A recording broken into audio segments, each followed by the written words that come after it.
Welcome to the Rustic Garden. Today is January 17th, 2018, and this is a comprehensive video that shows you every single step of starting tomatoes and peppers indoors, taking them outside, getting them in the ground, and taking care of them to full harvest. This is a 9-part series that I did back in 2016, and I've taken it and put it into one video. There'll be a digital table of contents, so go to the description of this video and you can just jump to the different sections that you're most interested in. And the reason that I did this is so you can get all the information you've ever needed about growing tomatoes and peppers without having to jump around and look all over the place. It's in one area, but again, use that digital table of contents because you can just jump to the different parts that you're most interested in. Real quick, I want to cover the 9 videos, the 9 sections that are in this video. Section 1 talks about when to seed start, starting mix, lighting, watering, and feeding. Section 2 talks about acclimating the plants to the sun, fertilizing, cup transplanting the peppers, moving them from these cells into bigger cups. Part 3 talks about true leaves, fertilizing purple stems, using cinnamon as an anti-fungal. Part 4 talks about cup transplanting tomatoes, fertilizing stem bumps, and other tips. Part 5, Section 5 talks about pruning peppers, flowering issues, and feeding and the general progress of the plants. Part 6 talks about planting the peppers in the ground and in containers, container soil, basic feeding, and an update on the progress of the tomatoes. Section 7 talks about prevention of diseases using a splash barrier, aspirin sprays, and planting some of the plants. Section 8 talks about side dressing, pruning suckers, removing leaves and sprays, feeding the plants through mid-growth. And Section 9 finally talks about the final harvest and also shows you how to save tomato and pepper seeds, and I give you a tour of all the plants. I hope you enjoy the video. Again, it's an hour and 45 minutes, but definitely use the digital table of contents and just jump through to the different parts that you find most interesting or what you need to know right now. Again, very long, but it's comprehensive. Thanks for watching it. Welcome to the Rustic Garden. So for 2016, today is February 29th. I'm starting my tomatoes a little bit early, but I want to show you how to seed start tomatoes, peppers, answer questions that have been coming in on the comments. I'm going to show you how to prepare the soil, plant the seeds, bottom water, fertilize, talk about heat mats, mold, and a lot of things. And the reason I'm doing this is I'm kind of bringing up my tomato planting and pepper planting videos up to where I'm at. Even though I've been gardening for a long time, every year I learn something new. And you'll notice over the years that my videos may say different things. All the techniques work, but I keep refining what I do. Let me start with seed starting. So you want to start your tomatoes and peppers indoors. For tomatoes, 6 to 8 weeks before they can go outside. Peppers, really 8 to 10 weeks before they can go outside. And what does that mean? Going outside, I used to say that's when the chance of frost is gone. That's not exactly true. Frost will kill your peppers and tomatoes, but you really want your plants to go into soil temperature that's really about 50 degrees because cold weather, cold soil really will prevent your plants from growing. So if you get them out early, even though you get them out early, they're just going to sit there. So you want to start when the week is regularly about 50-degree nights and then count backwards 6 to 8 weeks for tomatoes, 8 to 10 weeks for peppers. And that's how you get an idea of when to seed start. Now a couple important things is your seed starting mix. Well, let me just show you the seeds. These are the seeds that I'm planting. What I'm planting in this round are Determinate variety tomatoes. Determinate tomatoes grow to a set height, flower, and then over a period of time they produce fruit and then they die off. So these are the earlier tomatoes. These are also cold tolerant tomatoes, and I'm also doing dwarf tomatoes. These are tiny Temps. They only grow 12 inches. So the first round of tomatoes are the plants that I want to get out the quickest, will produce fruit and die off. My Indeterminate variety of tomatoes, those are tomatoes that will grow all season long and keep growing until actually frost or disease gets to them. I'm also going to show you how to do peppers. Under here is a seed starting set from Burpee, and it's a self-contained watering system which I was going to do a video on, but it's not really necessary. Tip number 1, you don't want your soil to continually stay wet. You want the tops to dry. I'll talk a little bit more about that. I'll talk more about that in a little bit. But you can see right here all the mold that is growing on here. There isn't any kind of fertilizer on here. This is just mold that started growing once I added water, and this has been about 10 days. So your seed starting mixes can bring in mold and fungus spores, and it can even hold eggs for like fungus gnats and stuff like that. Never use soil from outdoors to start your seed. You're going to bring in fungus, you're going to bring in insects, and you'll have a miserable time. I do recommend that you use seed starting mix. You can get away with using potting soil, but even potting soil has more elements that have just been outside. So when you stick it all in a bag, if you have any fungus or eggs or in that, when you give them water, warm lights, room temperature, they're going to hatch or they're going to grow. So I just use seed starting mix. I like the Jiffy mix. I've done videos on how you can make your own mixes. You can go ahead and do that. So I put my seed starting mix right into a bucket. I put in boiling water to kill off any of the fungus or eggs that might be in there, and it's really worked this year. This was already in the pressed peat pellets. As soon as I added water, fungus started growing, over that week.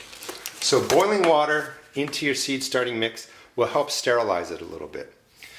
Now, to pack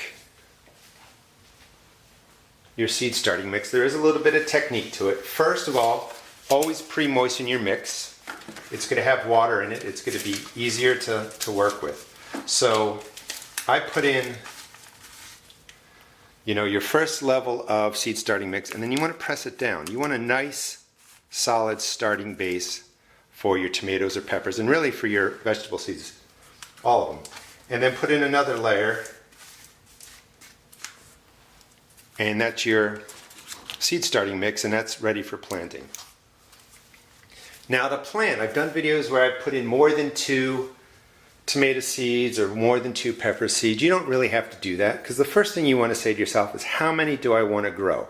If you're growing a lot, the seed trays work really well because you can start a lot in a small space.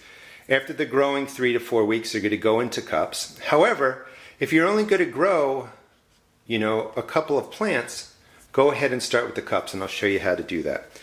So what I do is, once I've thumb packed the seed starting mix, it's been pre-moistened, I just set the seeds down, and you can see across. Here's the pepper. They're probably easiest to see. There's one in a corner and one over there. When these all germinate, you can either remove one and just let one grow, or you can carefully divide them right across and you'll have 2, and they're going to go into cups at some point. But I've done this for all my tomatoes. I'm doing a Siberian Determinate type, which can actually set fruit at 38 degrees. Glacier, which is an early Determinate variety tomato, and it actually tends to grow all season long, even to call it Determinate.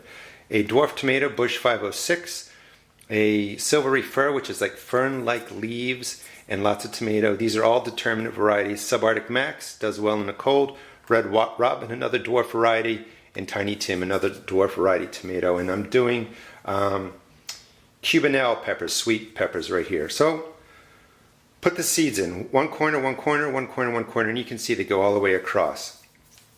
Now, I had a stick here that said 1/2 inch. I did a video where I put in one tray, I put the seeds in right on top, pressed them down about 1/4 inch, and one example I pressed it down, or one cell I pressed it down 1/2 inch, and in another cell I put it down all the way at the bottom. In every case, the seeds germinated and came through, so you don't have to worry as much about depth as you might think. So somewhere between 1/4 inch and 1/2 inch.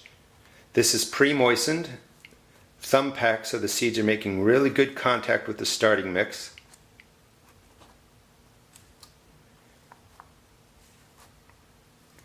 And I would just go through, let me do the peppers, and push them all down. I always do left to right, so I know where they are. Sometimes they're hard to see, depending on the size of the seed and the color. And you just want to make sure you get these 1/4 inch down. You could add, you can basically just do this and press it down, or if you need to, add a little bit more soil and cover them up, and that gets your seeds planted in your seed starting mix. Now lights, a lot of people ask me about lights. If you're going to grow these in a window, they have to have at least 8 hours of direct sun. That means the sun has to be in the window and it has to be hitting your seed cells, or you're not going to have enough light. And what happens is, if you don't have enough light, your seed thinks that it's still in the dark when it breaks the surface, and it gets really thin and spindly. Let me show you an example of what that looks like.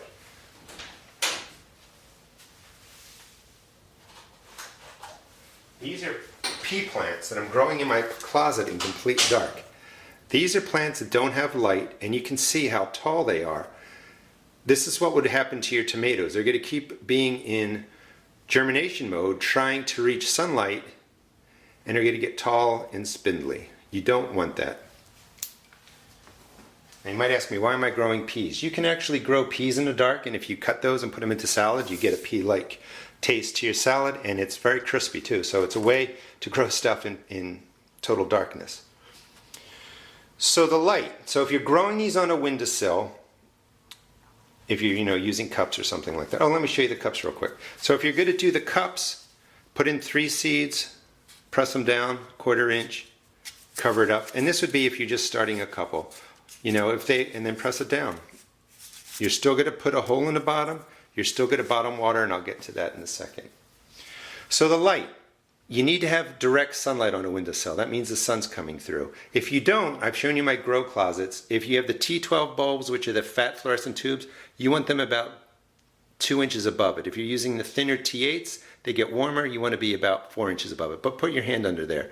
Those bulbs will warm this up to 75, 80 degrees, which will help with germination. I also leave my lights on for 16 hours. And they get 8 hours of darkness, and I have them on a timer so that this is all automatic for me. So they're set up. You got a grow closet. You can check out my videos. You can look up the word lumens and Kelvin if you want to see more about how to set up a grow light closet. I also have a video on grow light boxes. Now, my lights in my house stay at 75 plus degrees. This is a heating mat. You can use these for your tomatoes or for your peppers, and it will speed up the process. You don't have to use it.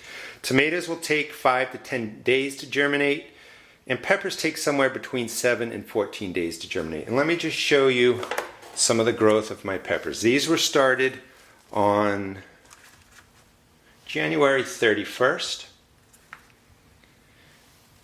These were started on January 31st also, and you can see different varieties of peppers will grow at different rates. And today is February 29th, so these have been growing almost for 4 weeks. And like I said, I start my peppers 8 to 10 weeks early, tomatoes 6 to 8 weeks. Now these are these are pepper plants that were started on 2/7, and they're starting to overtake these plants a little bit. Part of the reason was I used the heat mat on these, and these actually germinated 5 days sooner with the heat mat. So the heat mat does make a difference. What I want to show you are what true leaves are. True leaves are really usually the second set of leaves. When the pepper breaks the surface, it comes up, sees the light. These 2 leaves, I believe it's pronounced cotyledon, I'm not sure exactly, but these are the leaves that break the surface. They're not true leaves. Once they break the surface and see light, they stop growing, they stop stretching like I showed you with the peas, and they put out their second set of leaves, which you can see right here. That's the second set of leaves technically, but it's called true leaves. Those are the first true leaves. You can see a bigger set right here. And then when I come over to the ones that are a bit bigger, you can see they have the first leaves that broke the surface. They'll die off. The set of true leaves right here, and then here come another set of leaves, and the leaves will keep coming up this way as they get bigger. These are almost ready to move into the cups. I'll do a video on that. Why is that important? I don't use any fertilizer anymore in my seed starting mix. You can, and I've talked about how to do that. But this starting mix has no soil life. So if you put in something like bone meal into there, you're thinking, oh great, phosphorus will work. However, there's nothing in here to break the bone meal down into a usable form that your plant can use. So all you're doing is feeding fungus. And I did a video on that showed you how it really fed and grew fungus. So you don't have to put in any kind of soluble or organic fertilizers in here that are insoluble because there's no soil life. You could use organic fertilizers. I'm using a processed fertilizer, and all that means is it's in a form that's ready for the plant to uptake. That chemical type fertilizer, that processed fertilizer doesn't feed fungus, but it takes care of your plants. And I'll do a video on that. But you don't need to feed them until the second set of leaves are really starting to form, because the plants do feed off of the seed itself. Now watering, that's a question I get a lot. Always bottom water. If you start pouring water on the top, you're going to splash disease around, you're going to splash the seeds around. And you're going to splash the seeds out, you're going to damage frail seedlings. Just pour water into the bottom and fill it up, maybe a quarter of the way. With some practice, you figure out how much to put in. Now the question I get is, how often do I water? Well, you water when the top of the seed starting mix is dry. This is a much lighter color, you can see. The top is always going to dry first. You want your seed starts to dry out on top. It takes care of problems, with fungus and even with insects by having the top dry out. Down in here, there's still moisture. So the top dries first and then it works its way down. Just wait till you see the top brown to a lighter color. And here's the easiest way to tell. This is dry mix. And if I put it, right on there, you can see that it's a little bit lighter. So you're going to know that when you have something with moisture and it dries out and looks like this, it's time to water. You can also pick it up. This is much lighter than, it's probably twice as heavy with the water in it than it is in this one. So only water after you see the top start drying, and that's going to vary based on how big your plants are and how much heat you have in your house. Welcome to my first vegetable garden. Today is video 2 of 9 on seed starting tomatoes and peppers and the whole process all the way up to putting them in the ground and taking care of the plants. Of course, we're not there yet. Today's only March 5th, so this is the second video. Start of the video is going to be peppers. I want to talk about acclimating your plants, tomatoes and peppers, and you can do this for other vegetables, to the sun, feeding them quarter strength, half strength liquid fertilizer, so we'll talk about feeding them, and then also transplanting them into cups. So again, the peppers are the stars, and I've talked before that I start my peppers anywhere from 8 to 10 to 12 weeks before they're going to be ready to go out into the ground. And again, real quickly, the way you figure that out, peppers, tomatoes like warm ground. So when your nights are in the 50s regularly, count backwards 6 weeks, 8 weeks, and that's when you would start your transplants. So we're at March 5th, still too cold for them to go out there, but I want to talk about acclimation. And if you look at these plants, you can see some whiting there. It looks a little bit like bleaching, and they're speckled throughout here. Here's a good example on the bigger plants that I'm going to transplant.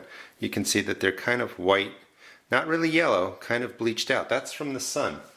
When you're growing tomatoes, you're growing vegetables, you're growing peppers indoors, they have no protection against the sun. They don't even know what the sun is. So if you just grew these inside, they look great, they're in here for 6 weeks, 8 weeks, you put them outside, they're in full sun for 8 hours, the sun's going to burn out every single leaf, you're going to be really disappointed. So you slowly have to get these used to the sun, or basically they get sunburn. Now, a lot of people grow them indoors. That's what I do up until the 8 weeks, and then I just take them outside slowly over a 7-day period. That's called acclimation. You're getting them used to the sun. And I'll talk more about the bigger plants and acclimation later. This is just a tip. So when your seedlings come up, just like this size, even just break the surface, if you can, take the flat out and put them in the sun. It's going to be cold out, but as long as it's not freezing, give them just 30 minutes of sun, because getting hit with the sun while they're small, like this size, or even breaking the surface, that's going to start building their tolerance up to the sun. So when they get to the 8-week size, you're not going to really have to acclimate them to the sun, because you've already got to do it while the vegetables are growing inside. Now, why are mine burned? Well, I got busy and I left them out there for 2 hours. So again, 30 minutes, let them get some sun, bring them indoors, let them stay indoors for a couple of days, put them back out on the next sunny day, and just do that through the growth period of your peppers, your tomatoes, and other seedlings. So feeding, you really want to feed your plants when they get the true leaves, and I talked about that in the last video. And you can see these are the smaller ones, but those right there are the true leaves. These aren't quite ready for fertilizing. They're close, so at this point you could fertilize them. You could wait a little bit longer. You see this one's just getting its leaves. But when they get definitely to here, they're going to need fertilizer. They've used up the seed to feed themselves to get to this point. They've grown their true sets of leaves. They're all mature. So what do? I'm using a processed fertilizer. All fertilizers, even organic or chemical fertilizers, they're chemicals. They're just broken down and used differently by the soil life or by the plant. And I'll have more on those videos. More about that on other videos. But I'm just using a processed fertilizer, 10-10-10, way too much, quarter strength, half strength at the most. So I put in a gallon, put in quarter dosage of that. Again, you can use organic fertilizer, you can use a processed fertilizer, but make sure that it has N, P, and K in there because that's what these plants need. Bottom water, let me slide this over. And I'm just going to start watering this with the quarter strength fertilizer. That's all you have to do. It'll absorb into the soil, of course. They'll get the nutrients, they'll get the water, and they'll do perfectly fine. And these are pretty close, maybe another week or so, and I'm going to transplant these into cups. Now these were started on February 7th, and the ones that I'm going to transplant were started January 31st, so they're bigger. And these are all started at the same time, and you can see peppers grow at different rates. We're going to go with the early jalapenos. Yeah, that's fine. So right in here are my jalapenos. You always want to use cups, plastic containers. These are 8-ounce size. That's a perfect transplant size. Right on what it is, when it was started and when it was transplanted, and make sure you poke holes in the bottom. So this is all I do. Jalapeno early, and you can see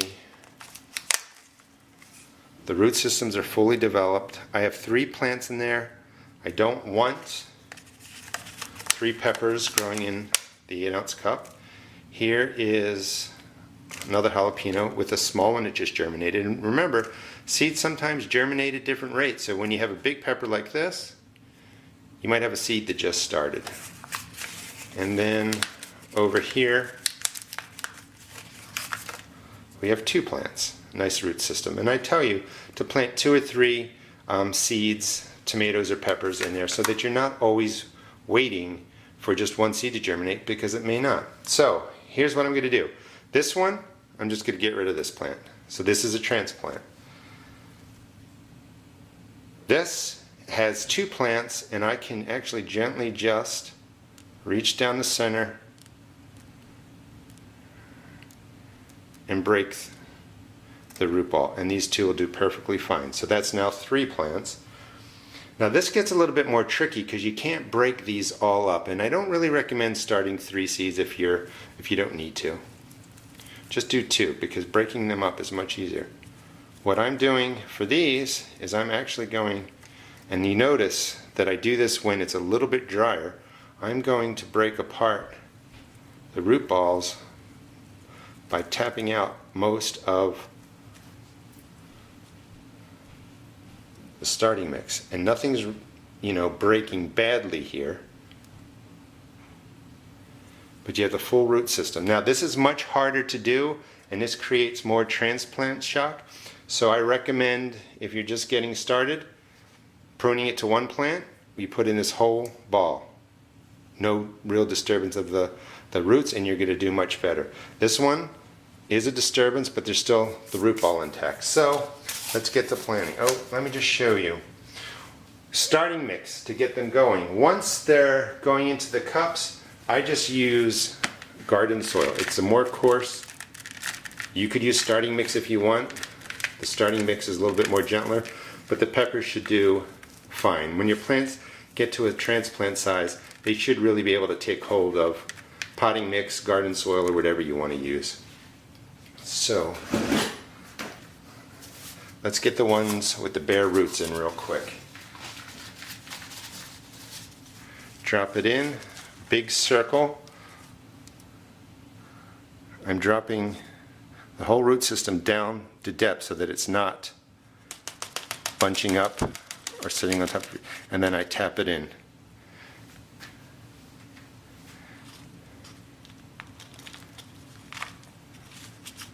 Now I recommend I'm going to try and do this as I'm talking because I don't want those roots drying out. So if you're going for the more difficult method of doing this, make sure that you're starting, or your garden soil mix that's going into the cups is already moist. You don't want to water this. These guys are going to be in a little bit of shock. You just want them to rest in already moistened transplant mix here. And toughen up. Do not put these into the sun at all. You know, you don't even have to probably put them under your grow lights right away. Let them just sit like this for 24 or 48 hours and recover. So those are taken care of. The next ones that are most urgent are the ones that I split down the middle, and I'm going backwards in order of most difficult transplanting. So again, if you're first-time gardener, one seed, take out the one that you don't want, keep the strongest, and that's a nice easy way to do it. So for the ones that have some of the root ball attached, fill it up halfway. You're just going to hold the ball just like that and drop the soil around. And this is less stress on your pepper plant. That plant you could water if you wanted to. It could go back under the grow lights.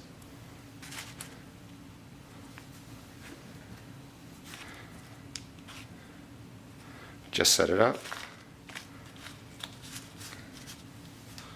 The less that you disturb the root ball, the less shock you're going to have for your peppers. And I'm going to keep these separated and label them, and we'll see how they do with the different styles. And the last one we're going to do is the one that's most easily transplanted, and that's just taking a single plant, or if there's more than one in there, remove one of them, keep the strongest, and you put that into the cup. You'll have, I think, the most success doing it this way because it's just a lot less transplant shock. And you're just dropping in your garden soil, drop in the pepper plant, the root ball, and fill in. So again, I'm going to keep track of these by transplant style and see how they do. These would get put into a tray, bottom water these with your half strength, quarter strength liquid fertilizer, and that will get you started. These can grow indoors for a bit longer, actually as long as you want, but just make sure when they go outside that they're acclimated to the sun. Mine are going to spend a little bit of time here getting used to the transplant, and maybe let's just say once you transplant them, keep them indoors for about a week, let them establish. You can actually pop out the soil, and if you see white roots coming around the sides, you know that they're taking hold nicely, and that's when you can start getting them used to the outdoors. Again, this is going to be a 9-part series. We're only on number 2. The tomatoes aren't ready yet because I just planted them, but you'll see the progress, same work on the tomatoes, and I'll talk about, fully acclimating these out to the sun and some other things. Welcome to my first vegetable garden. This is the 3rd video in a series of probably 9 or 12 on taking tomatoes and peppers from starting them as seeds and really taking them through the entire season, up through harvesting. So we're into the 3rd video. Last episode I talked about peppers. I moved these out of these seed cells into cups. I'll give you an update on those. I also planted my tomatoes. They weren't ready when I shot that video on February 29th. So today is the 19th. About 3 weeks later, the tomatoes are up. So I'm going to talk about feeding them, taking care of them in these cells. They're not ready to be transplanted quite yet. And also just show you some things that I do to take care of these through, really, let's see, today's the 19th, really through the next 6 weeks, because they won't be ready to go into the ground because it's too cold out still. So first thing is you figure out when you want your tomatoes and your peppers to go into your ground, and you count backwards. And you really want 50-degree nights. They're warm weather plants. If the nights stay cold, these aren't really going to grow out in your yard. You can put them out early, but they're going to just sit there. So about May 15th, I count backwards. April 15th, 2 more weeks.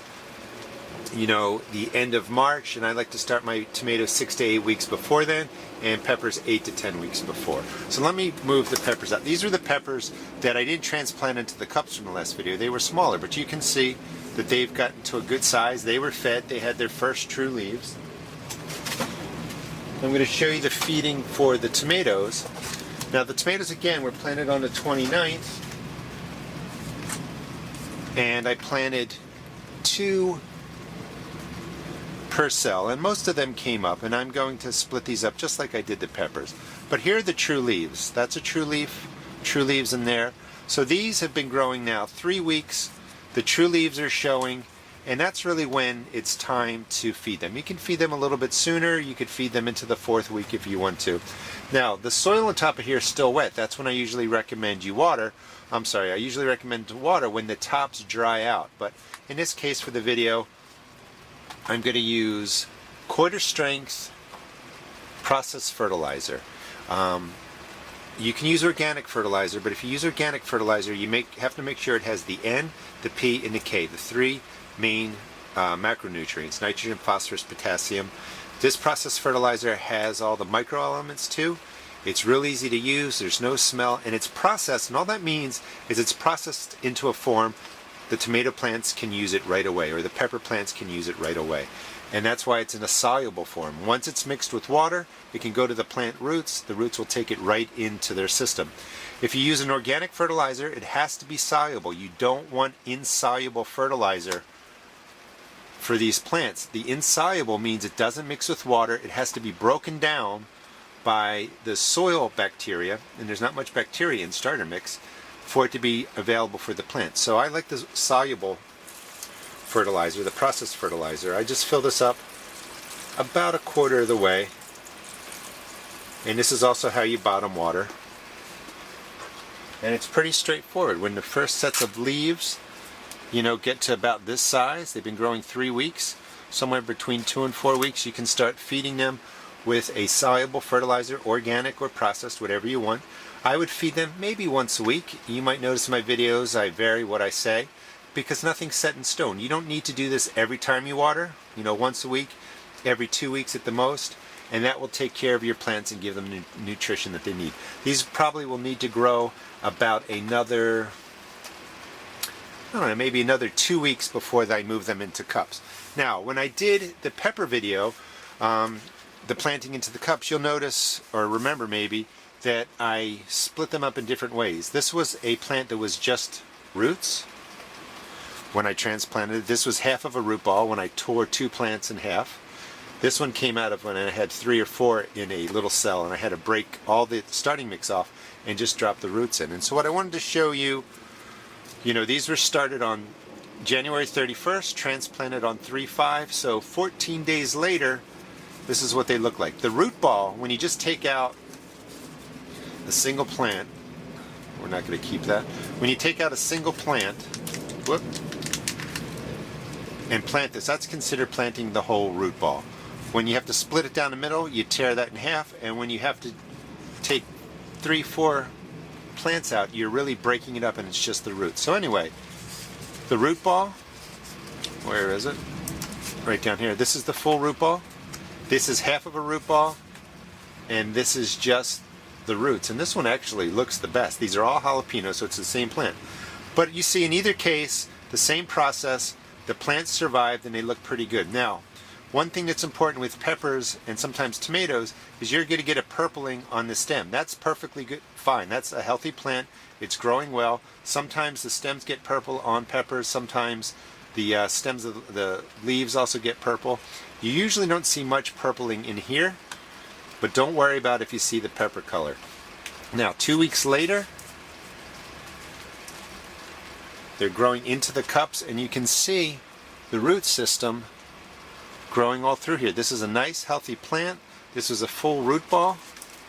Let's just go to the other side and see how that root system looks. This was just the dangling roots that I dropped in. And they're doing okay too. Not as many, but they're doing perfectly fine. And you can see when I take the cup out, this is all dark, so there's plenty of water in there. But I would do the same thing with these now. Now that they're in the styrofoam cups, once a week, every 10 days, maybe every 14 days, at least give them a quarter strength, half strength feeding of liquid fertilizer. You usually want to wait. You can see how this top is dried. None of these plants, tomatoes and peppers, don't like sitting 24/7 in wet soil. So let the top dry out. And this is going to crumble a little bit, but when the top dries out, that's ready. That's when it's ready for bottom watering. And you can see underneath the dry topsoil, this is still moist. So the plant's still moist. So wait until you see the top lighten, and that's when you're going to water these or you're going to feed them. All right, so we got the transplants are all going to get fed. The seedlings with their first set of leaves have been fed. I'm going to do that maybe once a week. You know, maybe every 10 days or 14 days, depending on what's going on. And the last thing I want to show you is a way to keep track of your plants. These are basically the cells. 1, 2, 3, 4, 5, 6, 7. 1, 2, 3, 4, 5, 6, 7. Each one of these have one variety of plant in there, and you label them. It's really important. You will forget Tiny Tim on 229. I also label the back. Sometimes water will seep through here and wash it off, or sometimes sun fades it out. But I have Tiny Tim, Red Robin, Subarctic, Silvery Fir, Bush 506, Glacier, and Siberian. These were the first plants I started. They're my Determinate varieties. They're going to grow to a set height, flower, produce fruit, and then the plant dies off. Or they're my dwarf varieties. So I wanted to get them started now because they're going to go into my containers. And then today, let's see if I can make the switch without making a big mess. How do I want to do that? All right, let me move these. Also with the water, you see that there's still some in here. After about 20 minutes or 30 minutes, whoop, just spilled the water down my leg.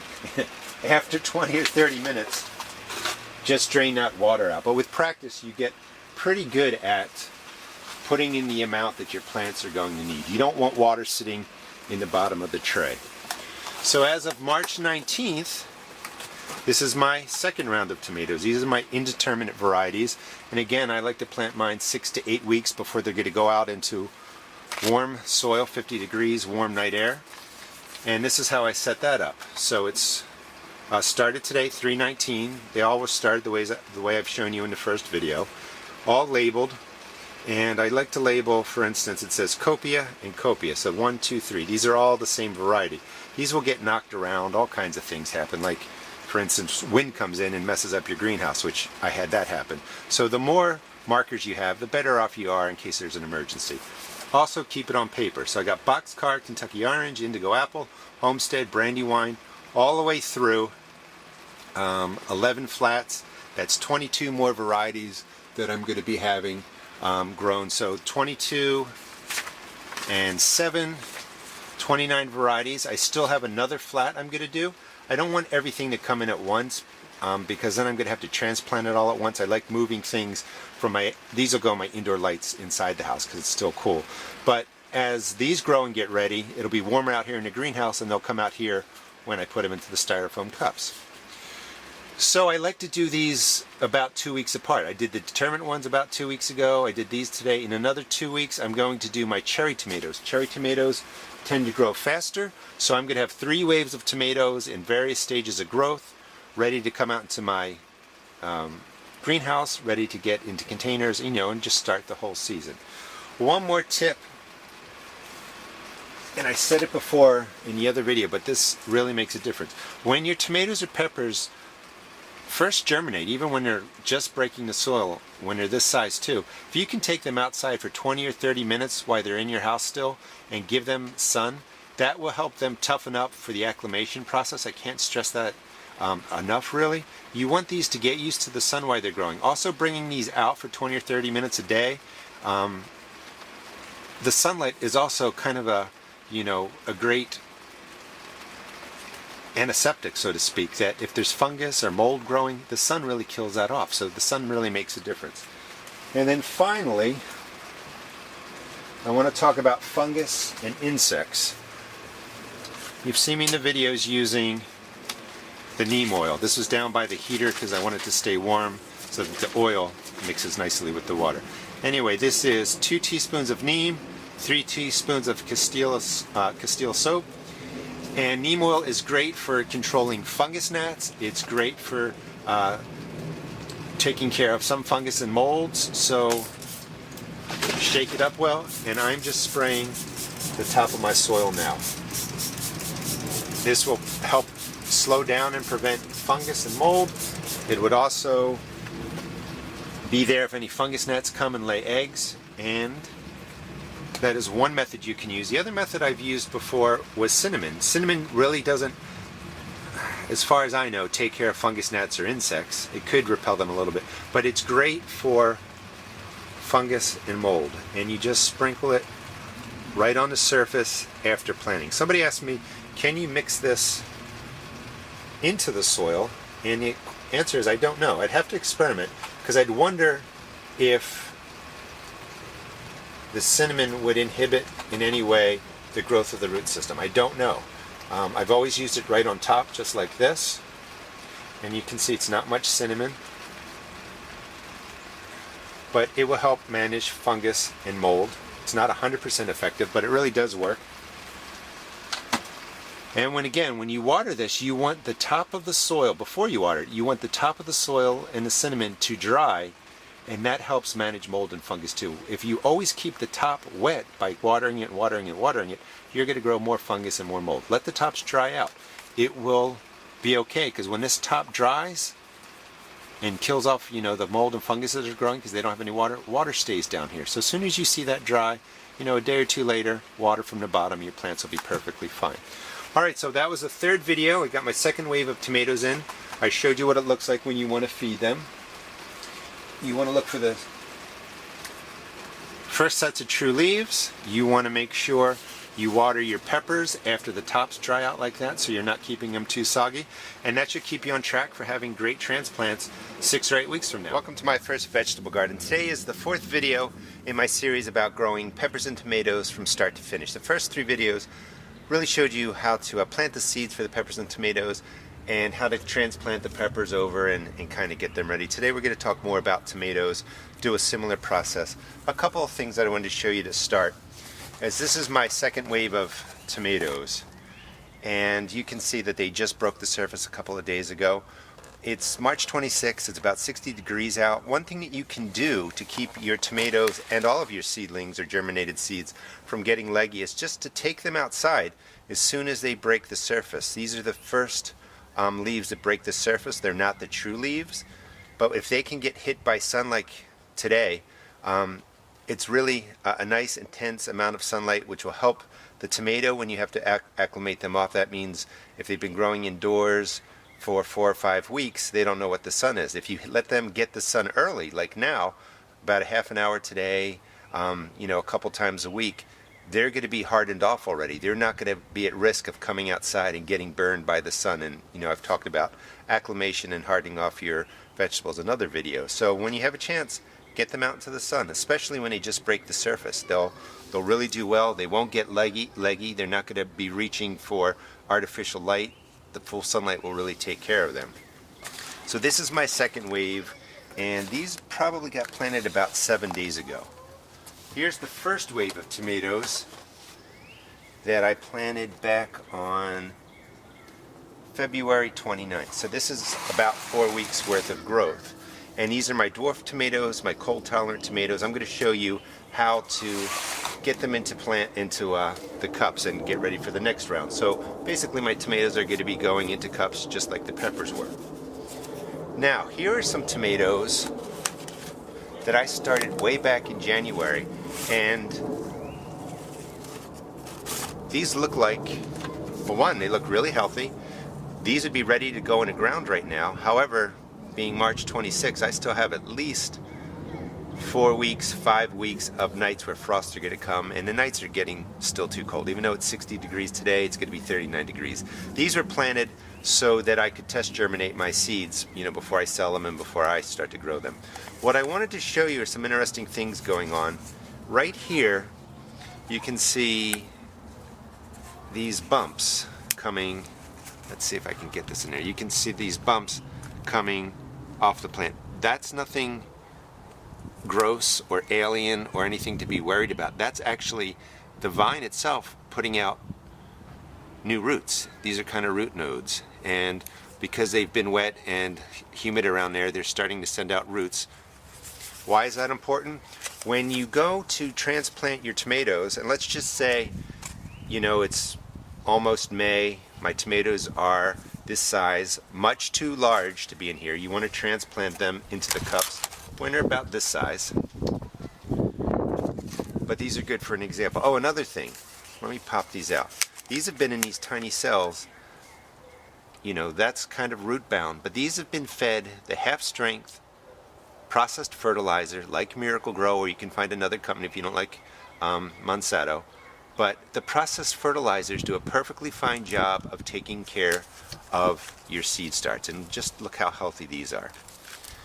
Processed fertilizers do not put harmful chemicals into your plants. All fertilizers, organic, processed, are chemicals, no matter how you slice it.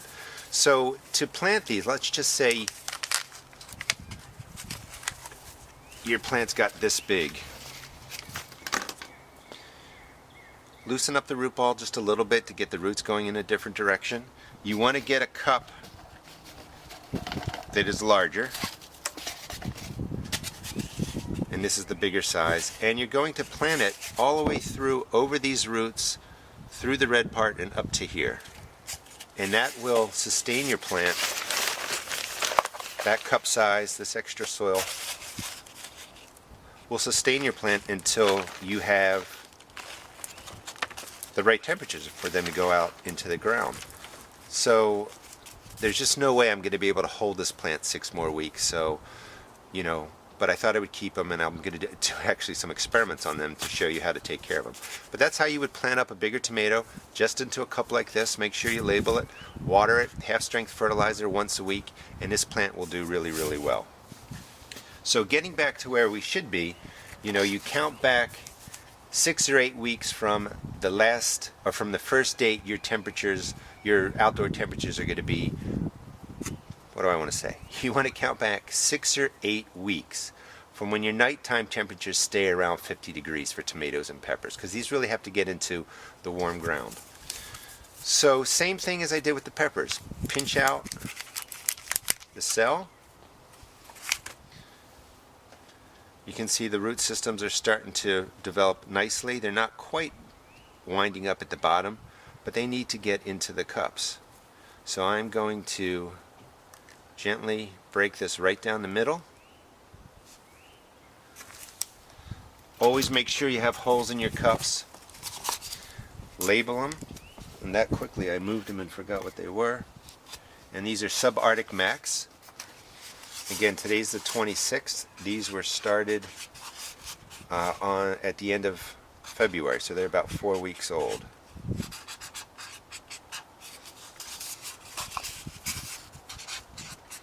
Sub A.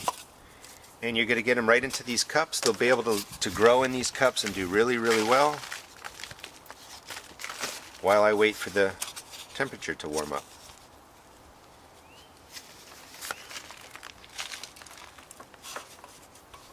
Now that one actually planted a little bit shallow. You want to plant it to about halfway, so right to about here you can do it. Let's do it the right way. So put in the soil, drop in the tomato, and sometimes you just don't need a lot of soil to go into the cup first. So that's about right.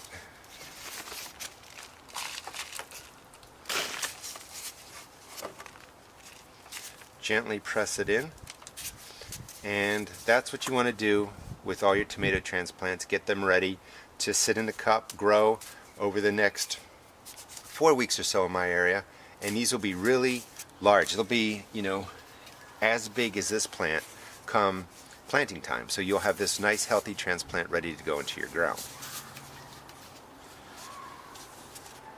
Now you also I have some dwarf tomatoes, and you can see they're short and stocky, and just by looking at them, the dwarf tomatoes, you know, are half the size of the Siberian. These are going to go actually into containers, into 2.5 gallon containers or 5 gallon containers, and I'm going to start growing these in my greenhouse. I'll give you an update on those later. Now for the feeding, I just want to stress it again. you can see, let me move this over just in case it's out. Once they're in the cups, the tomatoes and peppers sit in trays just like this. I start watering from the top. You don't need to bottom water anymore. The plants are stronger. And it's just half-strength liquid fertilizer. Once a week, maybe once every 10 days. You don't need to overdo it. These were just watered. They're really heavy. That's how you can tell they're fully saturated. They're nice and heavy. Wait for the top of the soil to dry out before you water. You don't want your plants sitting in wet soil all the time. Give them a little time to dry out. So 4th video in, we are transplanting the tomatoes. The peppers are ready. Come the 5th video, I think I'll wait a couple of weeks till we're actually getting them into the garden and also cutting the tops off of the pepper plants. Welcome to my first vegetable garden. Today is video number 5 of about 9 on growing peppers and tomatoes from seeds all the way through taking care of them in the garden and harvesting them. Today I want to just show you how to prune the tops of your peppers, why you would do that, and what it's going to do for your plant. Today again is April 10th. These aren't going to be ready to go into the ground for another 4 weeks, so I don't want my peppers flowering right now. I'm going to prune off the tops. I'm going to encourage side growth and just, you know, help the plant be stronger and stockier. But I just want to let me show you what's going on. The tomatoes are doing really well. This was my first wave, and they were started back in February, I think February 29th. They're getting fed every 10 to 14 days with a soluble liquid fertilizer. Peppers are down here. They're looking great. They're being fed exactly the same way. I'll come across, those are my tomatoes that I'm really experimenting on, but they've been held there doing that well just with a processed liquid fertilizer. What I want to show you are some of the peppers are starting to get side growth right in there. You want to encourage that. You want a nice stocky plant that's strong, and you want a lot of side growth. You'll get more peppers. These are also starting to flower. I don't want that happening right now. So I'm going to select a few of the peppers. This is going to be a quick video, and I'm just going to show you how to prune the tops off and talk more about why you would do that. So I'm going to show you how to prune the pepper plants. So we're into the 5th video, and the reason that you're going to top them off, and you don't have to, you can just let them grow, but the reason that you top them off is because it really encourages growth out the side, and it makes a stronger, stockier plant, more side growth, more branching, more flowering, more peppers. And I've done this for several years, did a video on it last year, and it does really work. But before I get to that, a couple of things you want to do. At this point, your peppers are to a good size. So any chance that I have, they're coming out of the greenhouse, they're sitting in the sun, the wind is getting them, the rain falls on them. I'm watering from the top now. They're strong enough for that, and they're getting a half-strength processed liquid fertilizer, soluble fertilizer, every 10 to 14 days to make sure that they stay green and grow well. If you're going to use an organic fertilizer, just make sure it has nitrogen, phosphorus, and potassium in it, and it's in a form that the plant can use right away. Before I get to the topping off, every once in a while through this period, I still have another 3 weeks or so, maybe 4 weeks of growing them in these cups. You want to take the cup off, check out the growth. There's still plenty of room for the root system to grow in here. I don't have to transplant them to bigger cups, but everything's growing really well. The roots look great, the leaves look great. So at this point, today they're going to get fed. It's time for that, and I want to show you how to top them off. Here's a couple peppers that I've already topped off, and you can see that there's side growth starting on them. And that's why you do it. You cut off the growing tip here, and the pepper is going to send out side shoots. So you're going to get a pepper that branches more, that's stockier, sturdier, can hold the heavier fruit better, and you're going to get more flowers and more production. Now you don't have to do this if you don't want to. Here's another one that I pruned, took the top off of there. These are going to get split later, but this is what I took off basically. This growing top was removed off of this plant. And this is what they look like up close. Which one do I want? This one. Because right in here, if you're not going to top them, you can see flower buds starting. You don't want your peppers flowering in these. So if you don't top them off, at least remove the flowers. You really don't want them flowering at this point. You want them putting all their energy into root production, into stem production, into leaf production, but not into flower and fruit production. So how do you prune them? It's pretty straightforward. I'm going to use this one as an example. You want to have at least 4 leaves. You know, set 1 is 2 leaves, set 2 right here is leaf 3 and leaf 4. This one's going to have 5 and 6. So you just find a tip right in there, get your scissors in, and cut it off. And that's how you prune a pepper. And there's plenty of leaves for it to collect the sun, and the side growth is going to really take off, and you're going to have a stockier, stronger pepper that produces more flowers, and therefore you get more production. Again, I want to just be clear, you don't have to do this if you don't want to, but if you don't do it, if you're still holding them in cups, like for me, the weather's been ridiculously cold, so I got to wait at least another 3 or 4 weeks, normally, till the first week of May before I can get these in the ground. Just don't let them flower while they're sitting like this. So we're into the 5th video. The 6th video is going to really probably come in middle of May, and it's going to show you how to get these into containers, how to get them into the ground, how to fertilize the soil, set up the soil, and get the plants growing really well. Welcome to the Rusted Garden. We're on video 5 or 6 of seed starting and planting and tending your tomatoes and peppers. So this will be probably a 9-part series, but we're at the point, April 23rd, getting them into the ground. I'm going to have 50-degree nights for at least the next 10 days according to weather.com, so I'm not worried about frost. So I'm putting these in a little bit early. There's a little bit risk here in Maryland Zone 7 in that we could get a frost, but I'll worry about any fertilizer. You don't want to overfeed or fertilize your peppers, or you'll get a lot of leaves, a lot of leafy green growth, and fewer peppers. Just, you know, give them a little bit less. That works best. Banana peppers right down there. I'm planting a little bit in containers, but I wanted to just show you what I'm doing here. So I'm just turning the ground. Couple handfuls of composted manure. That's going to be my fertilizer. I will give them a feed of liquid fertilizer, probably processed. Maybe I'll do fish emulsion. I use both. But I just wanted to show you how the growth looks right here. So these peppers were started on February 7th, transplanted to the cups on March 13th, and the root systems look great. So these are really ready to go. And again, I'm just turning the soil, a couple handfuls of composted manure. I'll break that up by hand, and I'll drop these pepper plants in. I'm planting them probably 14 to 18 inches apart. That's all you really need to do. Some of these peppers have had the tops pruned off, running an experiment of putting double peppers into a space just to see how they grow. So I'm going to show you how to get peppers into containers also. Tomatoes into containers, some of them into the ground, and just really talk about planting today. Like I said, it's April 23rd, so it's close to the time in Maryland Zone 7 to get your peppers and tomatoes into the ground in containers. So I showed you a little bit about what I was doing with peppers on the other side. So for containers, I just want to talk about principles, because there's so many ways that you can fill your container soil that you don't have to follow mine as an exact recipe. But the principle is you want at least 50% organic matter. That could be peat moss, and make sure you moisten it. This is dry, you see how dusty it is. You could use peat moss. If you want, you could use cocoa coir. This is a cocoa coir brick. You buy them in like a bag of 15. Just drop them into a bucket in some water, and they will swell, and this is what it will look like. This really retains water nicely, and it helps make great container soil for your tomatoes and peppers. This is actually 2 bricks in here.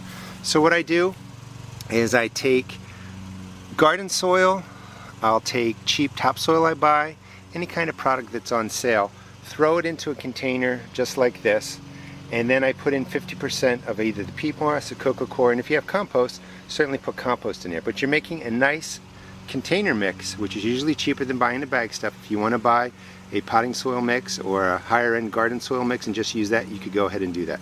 But I like to make mine. And then what I do is I fill it halfway to right about here, and I put in usually an organic fertilizer, and it's usually 1 to 2 tablespoons in the bottom. Mix it in, then I fill the top up to here, then mix in another 1 to 2 tablespoons. You can use a organic fertilizer if you want a slow release, or you can use a processed or chemical fertilizer. Either one's going to work.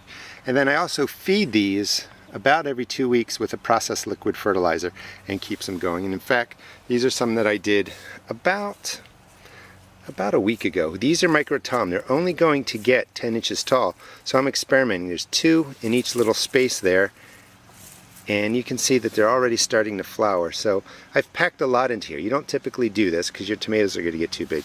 Back here is a bush tomato that went in on the 16th. That's going to get about 18 inches tall. So that's only 1. So you typically only want to put 1 pepper. You could get away with 2 peppers or just 1 tomato in a 5-gallon container. And it really depends on watering. If you can keep up on the watering, you could go ahead and put in 2 peppers. The whole goal is to never let your container soil run out of moisture. If it dries out once, it's going to damage your plant. I also put in a handful into this mix, maybe a handful of lime, and that's to put calcium in the soil, and that helps with blossom end rot for your 2 possible plantings. The pepper plant will get blossom end rot, or the tomatoes can get blossom end rot. The cayenne pepper went in on with seed started on 2/7. Transplanted a cup on 3/13, going into here on the 23rd of April. And you can see how nicely the root mass is doing. This was also topped off. I pinched off the top, and you can see, all the side shoots are really growing nicely.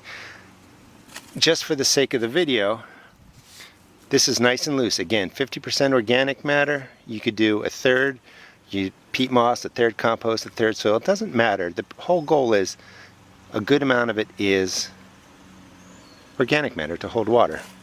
A pepper you're going to want to plant to the depth, maybe 1/2 inch to right here, maybe to 1 inch.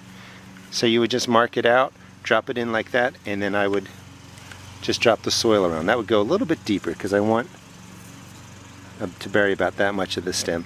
Same thing with the tomato, except you bury those deeper.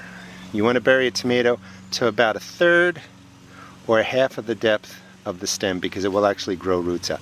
And it would be the same thing. Just dig the hole, you see how loose it is, drop it in there, and then backfill. And that will set up your containers. And again, I'll talk to you more about fertilizing in future videos. So I'm going to get these in. I'm going to come back, talk more about fertilizing just to give you an idea and show you some of my ground planted tomatoes. And you can see back there, these are all my Determinate varieties. It's a Silvery Fir, Bush 506, another tomato right in here, and these are all Determinate varieties, which means they're going to get to size, flower, set fruit, and be done really in about 60 days from now. So let me show you how I'll put this into the ground. And again, focus on the principle, not doing exactly what I'm doing. There's 1,000 different ways to do it. So for the peppers, I'm planting 12 to 18 inches apart. Dig the garden, or turn the garden soil over, loosen it up, dig out the hole, and that'll be my planting hole. I'm going to add in a handful of the cocoa coir, work that in. That'll just hold some more moisture around it while the plant is getting started. Now in there, I'm putting in organic fertilizer. You got to check the back of the packages, but it usually tells you generally what to do. And again, for peppers, I don't put in as much fertilizer. I'll put in probably 2 scoops, 1 or 2 scoops for the tomato. When you put in your fertilizer, just mix it in really well. Never set the root ball of your tomato or pepper on top of the fertilizer. Also in there, I'm going to put in some gypsum. You could put in lime. This has calcium in it. Let's see if I can get that open. There we go. And just a little bit. Sprinkle that in there. Also work that in nicely. That'll just provide lime, and it's a precaution against blossom end rot. So the pepper, this is a Tabasco. And again, a nice root system. These are the peppers I've been growing for a while. And I'm going to plant it to about this depth right here. So just set it up. You can break the bottom up a little bit. And that's all you really do to get your pepper into the ground. Now for the tomato, I would do basically the same thing. It might go a little bit deeper because the tomato will root better along the stem. Peppers actually do that a little bit. So dig the hole, Throw in some cocoa coir, mix it in. You could put in compost, you could put in peat moss. If your soil's already in great shape, you don't need to do that. For tomatoes, I usually put in 2 tablespoons of the fertilizer, and most of them give you directions that are really close. This time, it's 2 tablespoons. You don't want to overdo it. Some lime, there's gypsum in there. You can buy garden lime, you can buy gypsum, whatever is available in your area, and mix it in. Always mix it in a good 4 to 6 inches. It's nice and loose, the root system will grow in there. And this is going to be the Siberian. This was started on February 29th, put to the cup 326, going into the ground today. And you can see the roots are through the whole root ball. I'm going to plant to about this depth. Actually, I'm going to take this off, plant to here.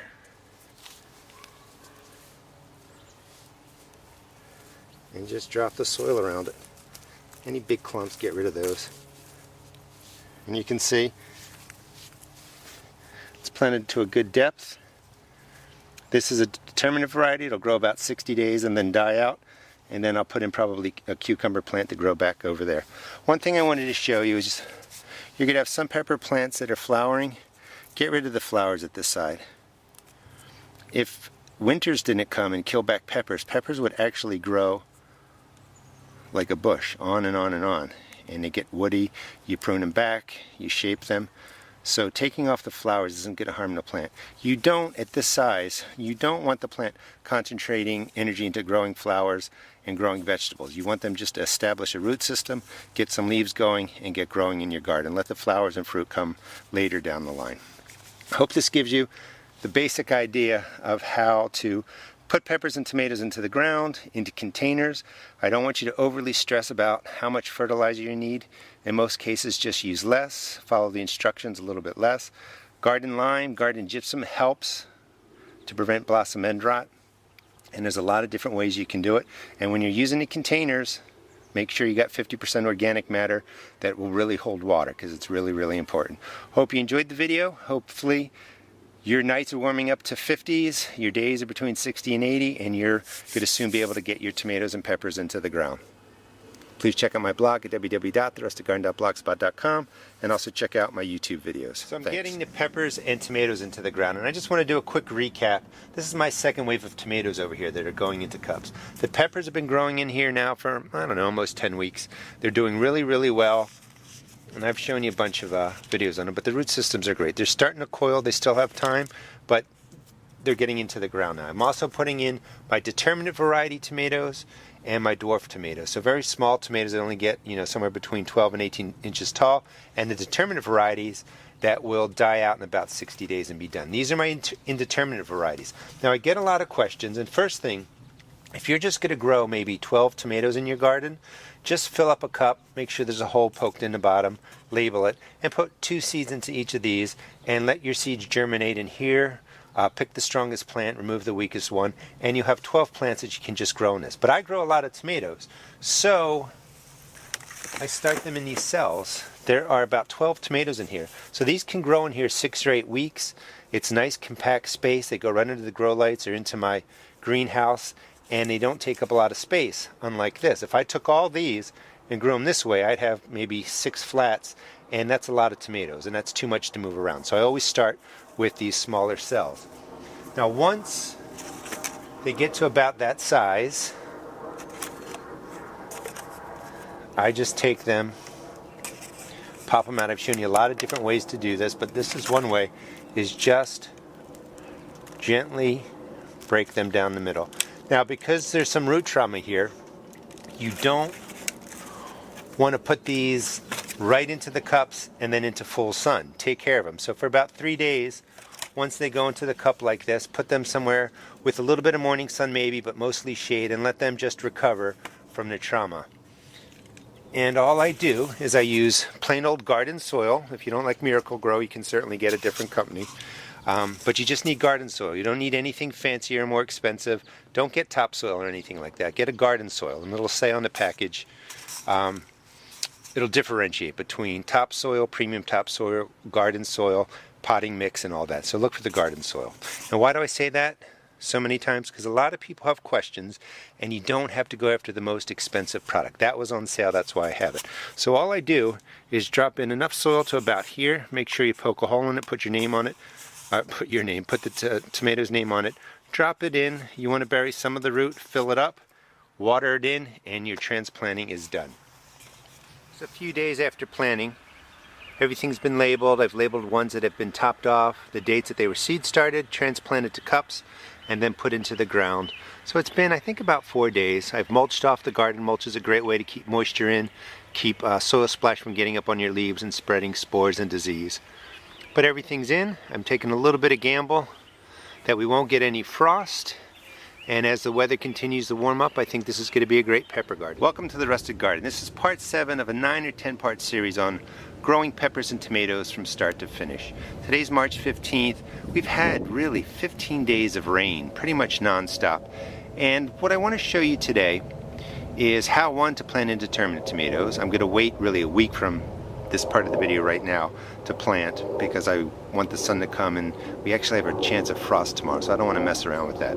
But I want to show you why you want to mulch and why you want to remove leaves from down here. And the reason is pretty simple.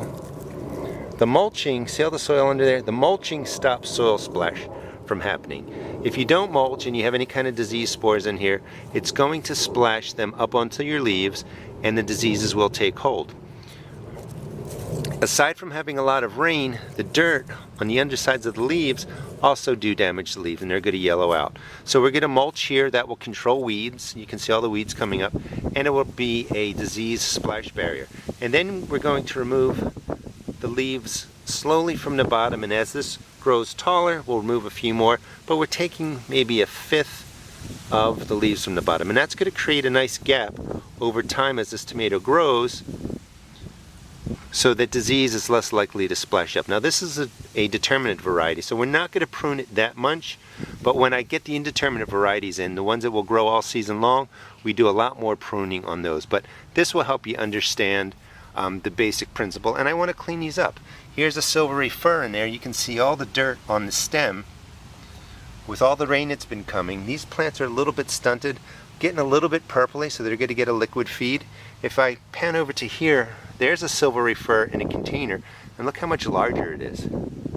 Now that did get into the bucket about a week before these, but that's a significant growth difference, and most of that is really due, that bucket's draining a lot better than the soil down here, and there isn't that much splash up on the leaves. So I'll clean these up, show you what that looks like, and I'm also going to show you the damage that's happening to my peppers on the other side and how I took care of the slug damage. I just pruned the lower leaves of the tomatoes and put the mulch down, and then I sprayed them with the soft shower and just got all the dirt off from the undersides of the leaves and on top of the leaves. You just don't want that soil and that dirt splashing up onto your tomato plant. And you can see how much better it looks. Soil splash is kind of like the dirt that's on that container, is it will just splash up and it will stick to your tomato leaves and your vegetable plant leaves, and it can damage them. So a little bit of mulching, a little bit of pruning, and this whole section looks a whole lot better. I'm going to put down some iron phosphate to take care of the snails and slugs that are coming through here. And again, this is what it looked like. The bottom leaves yellowed out. They have holes in there, maybe from some diseases, maybe from some slugs or snails. The underside of the leaves all had the dirt on it, but I took care of that now.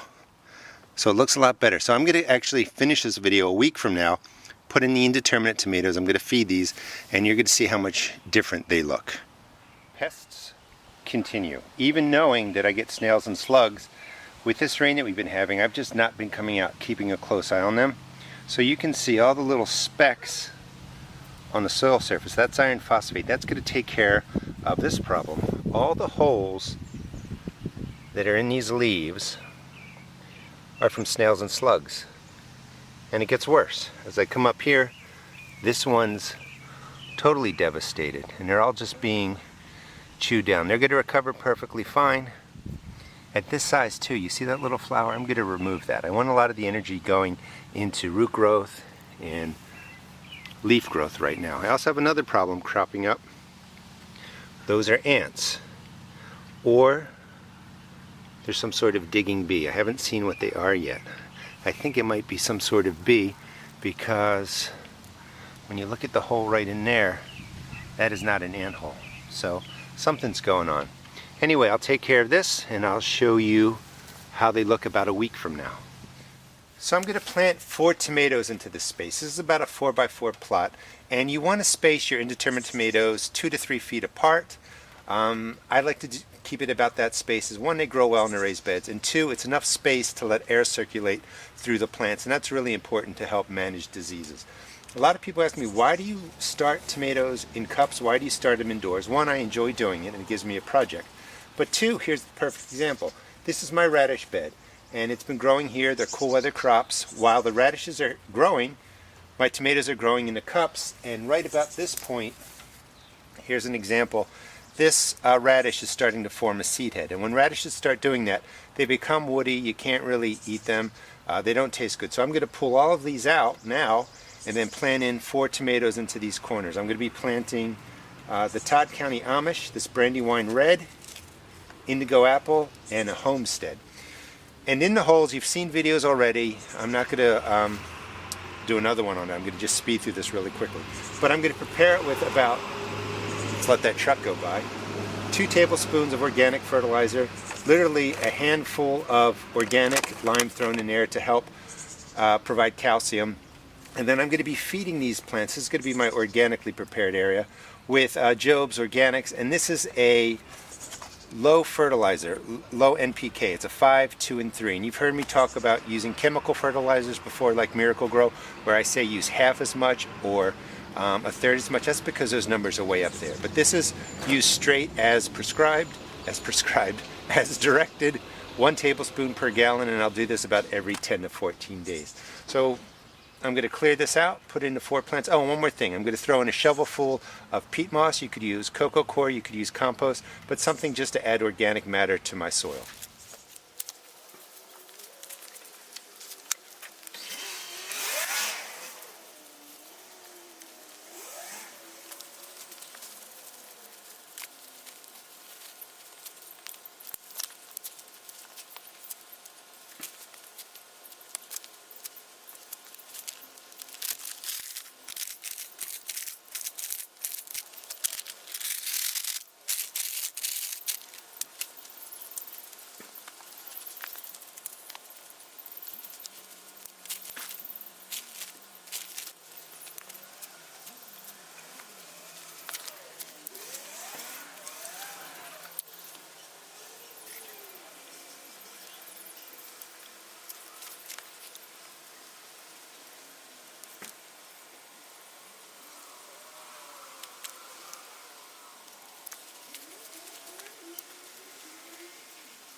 So this is the start really for my indeterminate tomatoes. I've been putting them in different parts of the garden.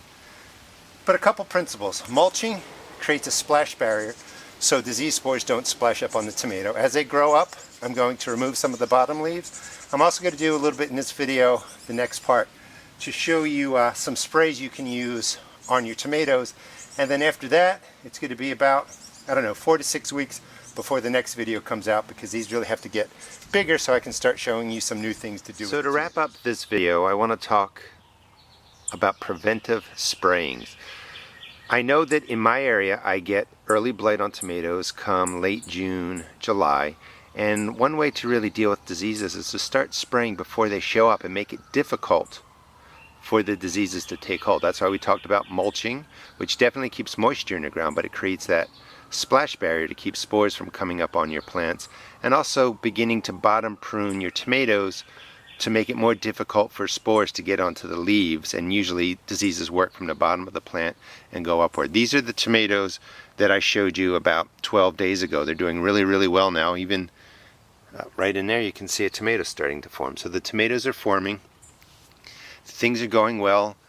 I'll be doing more pruning. I'll be doing more mulching, but I wanted to show you two sprays that I use. And again, I want to stress that if you're using a spray for a first time, even if you get it from me, any other trusted source, find it online in a book, test spray. Make the spray, spray a couple of leaves, wait 48 hours, see if there's any damage. A spray that I use to control fungus early blight is a baking soda spray. It changes the pH level on the tomato leaf and it makes the fungus or disease or the spores have a more difficult time taking hold. So I use 1 tablespoon, just plain old baking soda, in a gallon of water, and I put it into a spray pump. Sometimes I'll use 2 tablespoons, but always start with 1, see how it works, see how it goes in your gardening. And this spray again is to make it more difficult for early blight in my area to take hold. I also have a lot of videos, keyword search aspirin, on using it in your sprays. Aspirin has salicylic acid. It's a phytohormone, which really means is the aspirin mimics a hormone that's already flowing through the tomato plant, and it is a hormone that triggers the SAR response, which is systemic acquired resistance, which all that means is that if that hormone begins to show up in the tomato, it's usually because the tomato is being attacked by a pest or a disease.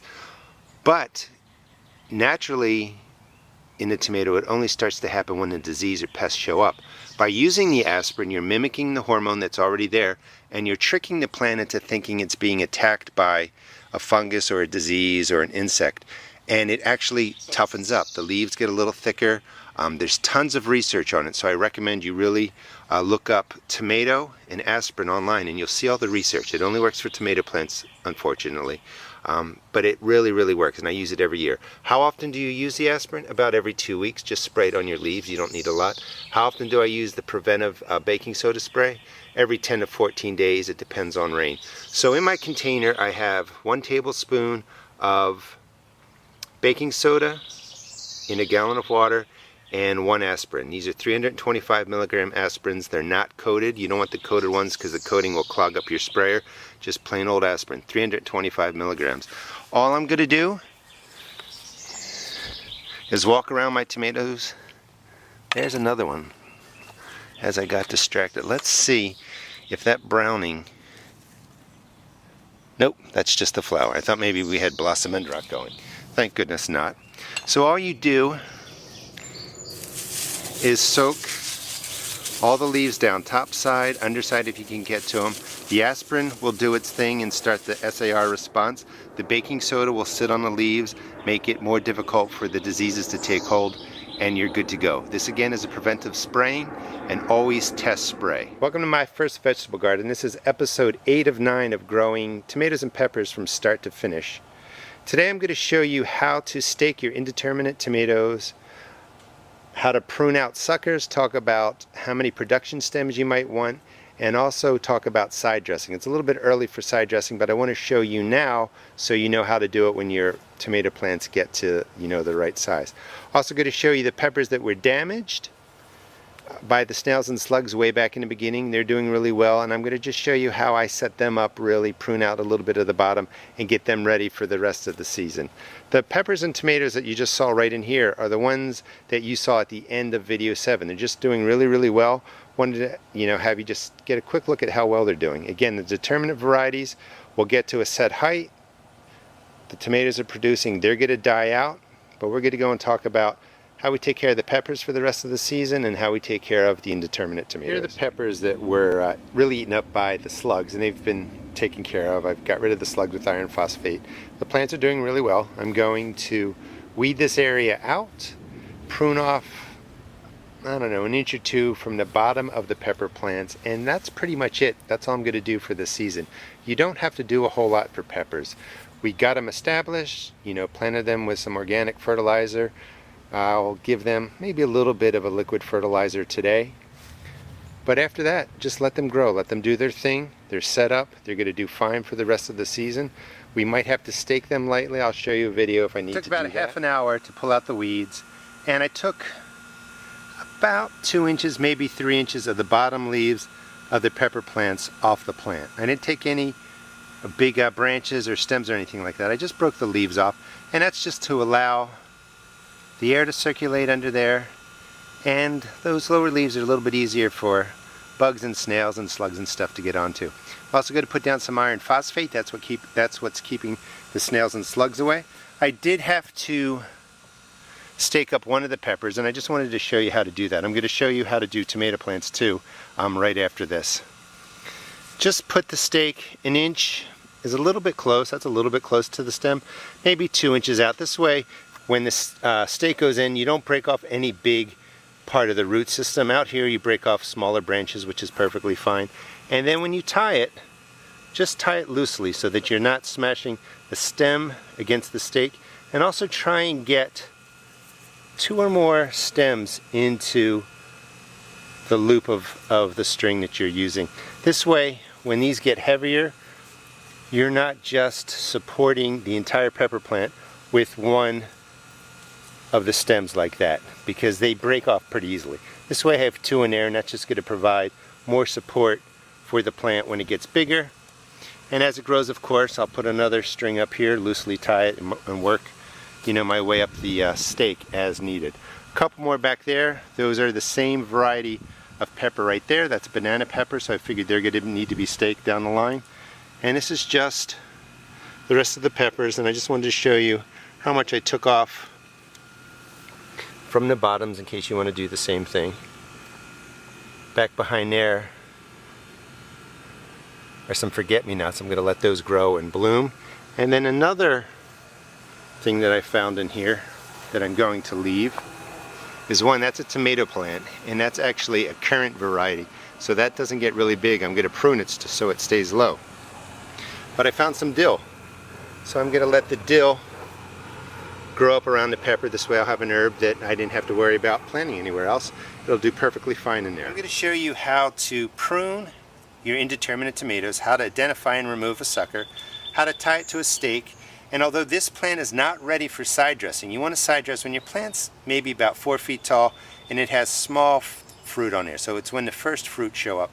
That's when you'll do the side dress. But I want to show it to you now because I'm not going to do a specific video on it. The 9th video, the final video for this series, is really going to be about harvesting the tomatoes from your plants.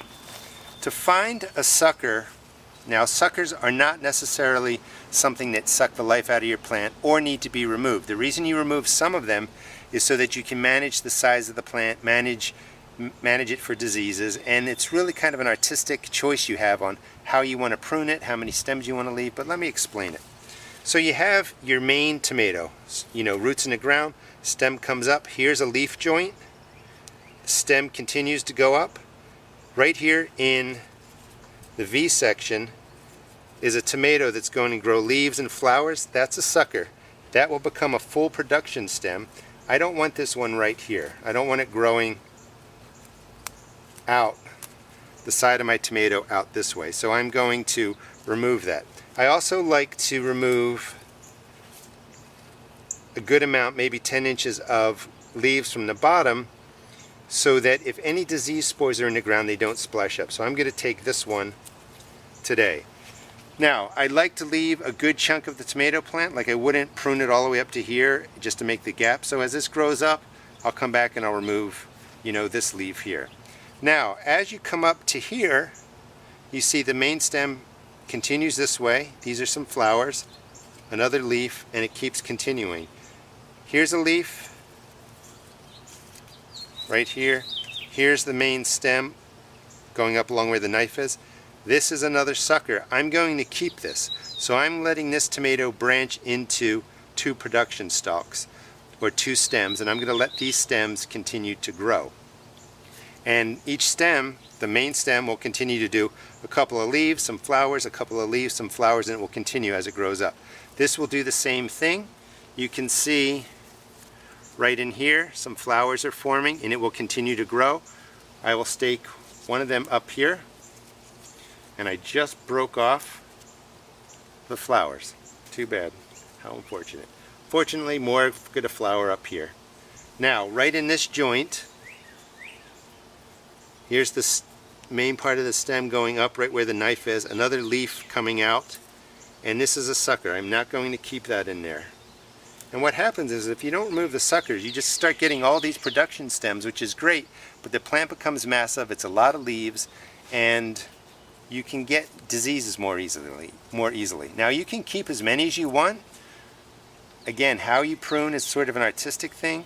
With the brandywines, you want to have more stems than a single stem. So I'll let this grow for a while, then I'll probably let another one branch off.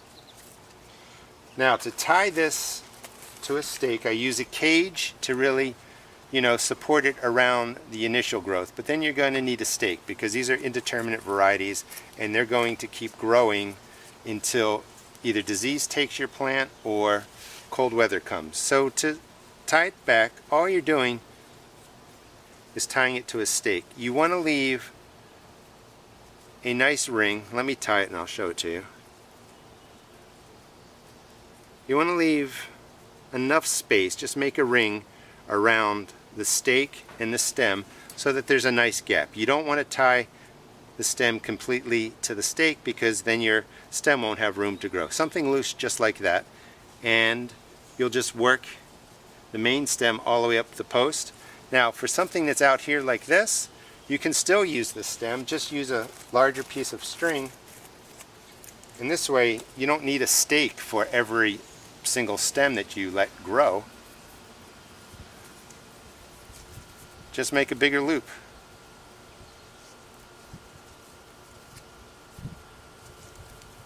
And as this stem gets bigger, the weight will pull it outward and this stake will support it. You also want to drop it right above a leaf. If you can see, here's the leaf. This way the string doesn't slide down the stem. So I want it to be right there. So when this gets bigger, it'll be supported by the stake. This will be supported, and I'll just do that all the way up. So that's the basic staking. Also, when you put the stake in, this is about 1 inch close. That's a little bit close, but I knew that the plant would survive. You want to be about 2-3 inches out. That's just so you don't accidentally shear off a lot of the roots along the stem too close to the stem. If you damage roots out here, that's fine, though the plant will be perfectly fine. Now the next thing is the side dressing. Don't put any fertilizer right by the stem. Leave it 4-6 inches out and away. And all I do really, you can use an organic fertilizer, you can use a processed fertilizer. This is about a 5-5-5. It's your choice of what you want to use. And you're just going to take 1 tablespoon and sprinkle it like in a 4-inch ring around the tomato. And you can do the same thing for peppers. Peppers, you don't have to fertilize that much, so if you want to skip a side dressing for peppers, that's perfectly fine. But again, that's up to you. And the reason you have options is because I don't know how fertile your soil is or what your plant might need, but that's up to you. So the side dressing would occur when these plants are about 4 feet tall. For me, that's usually beginning, middle of July. The fruit is set. It might be about this size. Give it a side dressing, don't worry about it. The other thing you can side dress with is lime. Lime is important because it helps provide calcium to your plant. Most soils have lime, but tomato plants can get blossom end rot, and you're going to do the same thing. 1 tablespoon, 4-6 inches away from the stem, and just sprinkle it in. Tomatoes and peppers can get blossom end rot. That's when the bottom of the tomato or the pepper begins to brown, and it's because the plant's having trouble getting calcium. Either it's a watering issue or it's a calcium issue, but putting this much lime around it isn't going to harm the plant, isn't going to harm the soil, and it does supply the calcium your plant would need. Now when you side dress, you're putting everything on top, so as it rains, a little bit will drip in slowly and it will take care of your plant, for the rest of the season. Now sometimes I still give this a half-strength liquid fertilizer if I'm using a chemical fertilizer like Miracle-Gro. And I just want to clarify, Miracle-Gro has a 24% nitrogen rating on it. It's like a 24, 14 fertilizer. That's pretty high. You don't want a lot of nitrogen with your tomatoes and peppers once they were transplanted and growing. You want to really keep that fertilizer NP and K around the 5-5-5, or in some cases you can have a higher phosphorus, but we'll talk about that in another video. So try and get your fertilizer close to a 5-5-5, somewhere between 5-5-5, 10-10-10 is fine. And the reason I throw these numbers out is because people worry, is this too much, is this too little? the plants don't care that much. Just try and keep it low. So if you do a half strength, quarter strength, something like Miracle Grow, you bring that nitrogen way down. If you use something like Job's Organic, which I use, that's around a 444, 555 furnish NPK, give or take one. You can feed your plant that at full strength. I hope that makes sense. If you want to give them a liquid feed, you know, every 10 or 14 days is fine, once a month is fine. It just depends on what you want to do. But if you've been taking care of your plant from the beginning, you're not going to need much fertilizer really past the side Spraying dress. for diseases, taking care of insects, I've talked about in this series and other videos, and basically you just want to have a strategy, you know, for the rest of the season. Take a look at your tomato plants, you know, as often as you can. Look for signs of pests, look for signs of disease. And when it comes to spraying, you want to be spraying every 7 to 14 days. It really depends on what kind of diseases come into your area, what kind of insects are around, how much it rains. I like for the antifungals to slow disease, to stop disease, is baking soda. Baking soda is what I use first. And then as my season progresses and it really gets into the early blight season, I switch over to Serenade. That seems to work a little bit better than baking soda. I may switch back and forth, but it's really up to you. Is pick out a couple of products that you want to use for an antifungal on your plants. Pick out something you want to use for insect control. I use neem oil. I also use 7 Dust in a very controlled and specific way. A lot of people don't like that. But you can use any product to take care of your plants that you want. Just use it in a way that you know you respect the environment, take care of any stray spraying, stray dusting, and your garden will be really, really healthy. Here's a look at my garden from the other side. These are my zucchini, my cucumber plants. I'll be doing videos on those. This is the rest of my indeterminate tomatoes. So you know what a production stem is, which is basically a sucker. You can prune several suckers off of your plants. You can prune 0 off your plants. It's really up to you. The reason you prune, and the reason I want to stress, is because you're controlling the size of the plant. You're taking out some of the vegetation, you're making the plant less dense, and that really helps with managing pests and disease. Now, that's going to vary in everybody's location. If you don't have pests or disease, just let your tomato plant go. You know, but most of us aren't blessed with that type of gardening zone. There's always something that comes in. If it's not one disease, it's another. If it's not one pest, it's something else. So go ahead, prune your tomato plants to a single stem, to a double stem, to a triple stem. Just experiment. You know what the suckers are now. You know what to remove. You have some idea of how to control the size of the plant and see what you like to do. Hope you enjoyed this video and it gives you enough information to really take care of your tomatoes and peppers through the rest of the season, and when we come back we'll be into harvesting. Welcome to the Rusted Garden, and today is the last series, I think it was of 9, for growing tomatoes and peppers from start to finish. I just wanted to show you the harvest. These are all hot peppers right over here that I've been taking out of the garden. Jalapeno, red cherries, Hungarian wax, a couple different tomatoes there, coyote, the small yellow ones, Paul Roberson, indigo apple. I got more tomatoes down here. I'm going to actually show you how to seed save these. These are Siberian tomatoes. And then I have my sweet peppers, different bells, bananas, different varieties, and a bunch of other stuff that I took out of my garden. But today I'm just going to give you a tour of the peppers, what they look like, the tomatoes. Things are growing really nicely, and I want to show you how to seed save your tomatoes too. Let me get to that. Now that you've been growing your tomatoes and peppers for almost an entire season, they should be ripening, and you can actually save the seeds and save yourself some money. I'm going to show you how to do tomatoes and peppers too, actually. These are my Siberian tomatoes, washed, cleaned, ready to go. What you want to do is cut the tomatoes open, and when you cut them open, you're going to see the seeds, of course, and around them is sort of a gel sac. That gel sac has to be removed. It has to ferment away. And what you do is you ferment the tomato seeds in jars for anywhere from 5 to 10 days. It looks just like this. I'll show you the process real quickly.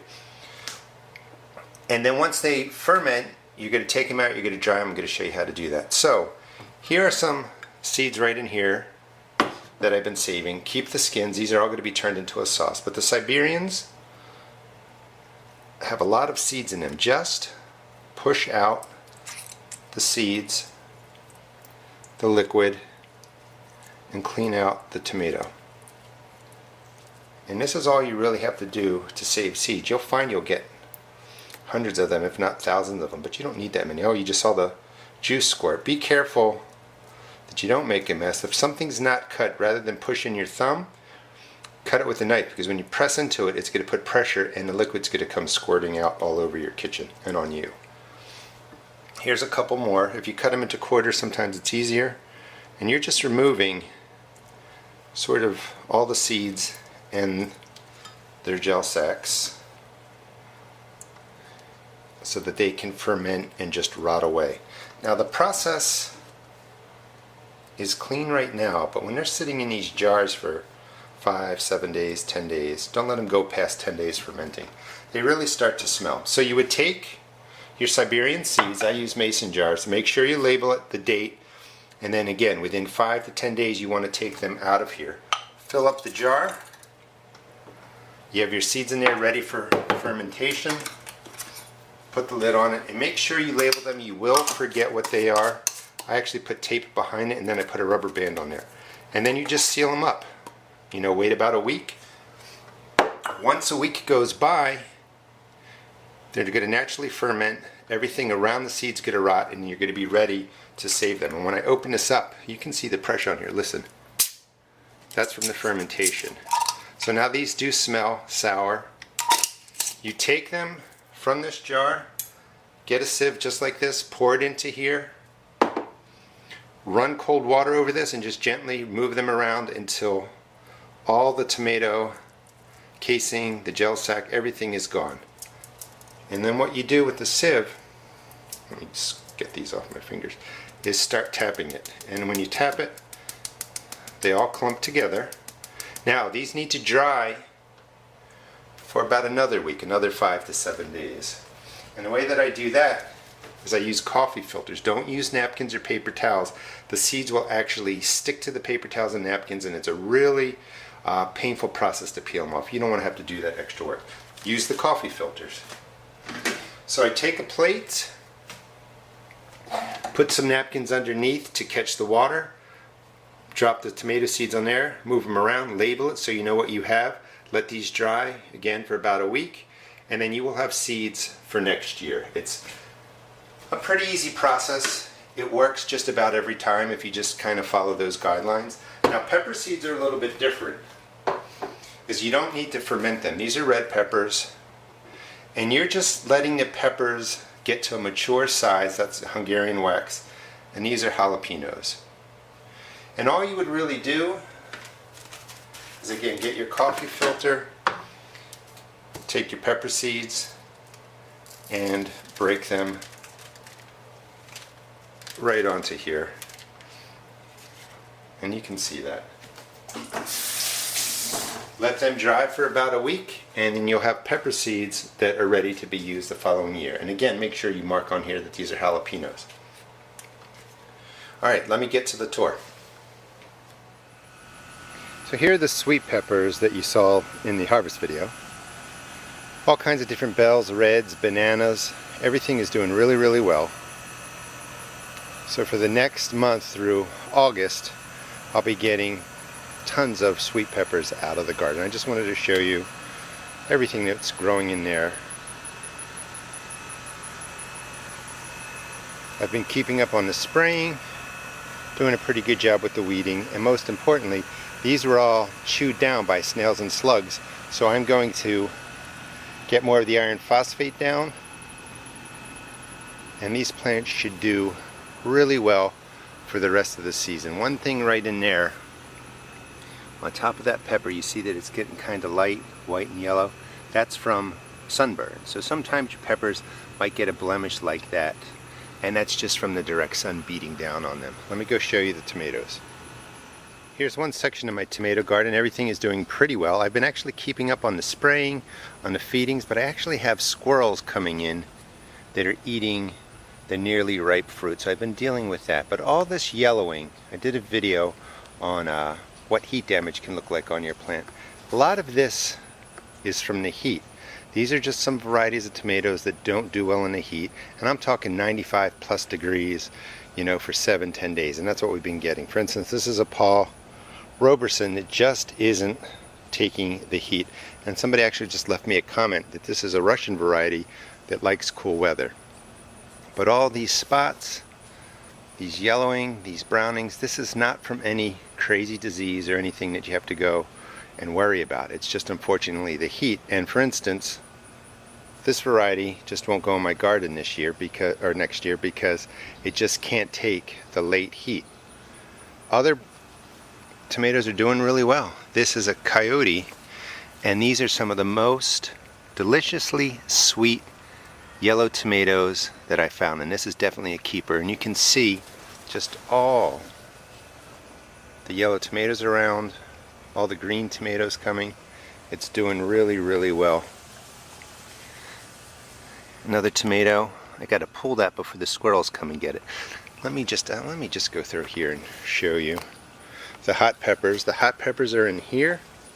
They're going to get harvested. Actually, you will see them in the beginning of this video. You'll see the harvested hot peppers. Kept them separate this year. And again, if you plant a hot pepper next to a sweet pepper for the current growing year, you're not going to heat up the sweet peppers. But if the seeds do cross next year, you might get a surprise. The cherry reds are doing well. Hungarian wax are turning orange. Poblanos look good. I harvested some jalapenos out of there. Everything is doing really, really well. Here's some more of the tomatoes. Massive size Brandywine yellows. German Johnson. Back there, Cherokee purple. There were 2 purple tomatoes on there, but the squirrels ate them, unfortunately. This is my Bradley, doing nicely. And as of July 15th, July 30th, this is a time where you can give them a nice feeding of magnesium sulfate, Epsom salt, 1 tablespoon per gallon. Just give them a dosing in the root system. And look how big those are. Here's my hand to give you a size reference.